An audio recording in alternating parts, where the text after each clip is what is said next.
What's up for November? Seeking out the Pleiades, the Moon with Jupiter and Saturn, and understanding Earthshine. Evenings in November are a good time to start looking for the Pleiades. This bright cluster of stars is a well-known sight to most stargazers and is best enjoyed in the cooler fall and winter months in the Northern Hemisphere. The Pleiades is what's known as an open star cluster. It's a loosely bound grouping of a couple thousand stars that form together and are slowly drifting apart over time. A handful of the brightest stars in the cluster are visible with the unaided eye, and with binoculars or a telescope you can see hundreds. Astronomers estimate the age of the cluster is only about 100 million years. It's located a bit more than 400 light-years away. The brightest stars in the Pleiades are many times brighter than our own star, the Sun. In fact, if you were to visit the Pleiades and look homeward, you wouldn't even be able to see the Sun without a small telescope. On cool November evenings, look for the Pleiades in the east in the couple of hours after dark. The cluster rises to its highest point around midnight. You can also enjoy an early morning view of the Pleiades near the Moon before dawn on November 2nd.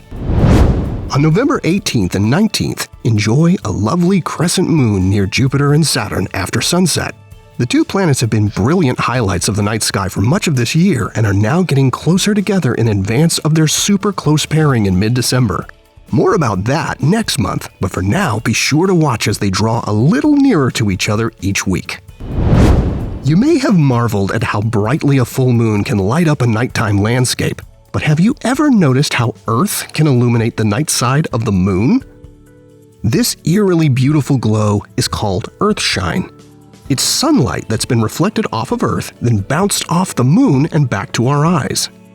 Earthshine is easiest to observe in the few days before and after the new moon, when the part of the moon that's directly lit by the sun appears as a slim crescent. This is partly because there's less of the bright sunlit surface to compete with the dimmer Earthshine-lit portion, and partly because the phases of Earth and the moon are complementary. When the moon is a slim crescent in our sky, Earth seen from the moon looks nearly full. Occasionally, NASA spacecraft use this phenomenon to make the night side of other planets and moons visible.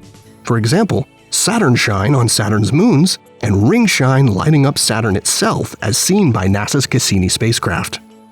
The best times to observe Earthshine in November are on the 17th through the 20th, following sunset, and before dawn on the 9th through the 12th. And for an added treat on the 12th, the moon illuminated by both sunshine and earthshine will appear just above the morning star, Venus. Here are the phases of the moon for November. You can catch up on all of NASA's missions to explore the solar system and beyond at nasa.gov. I'm Preston Dykes from NASA's Jet Propulsion Laboratory, and that's what's up for this month.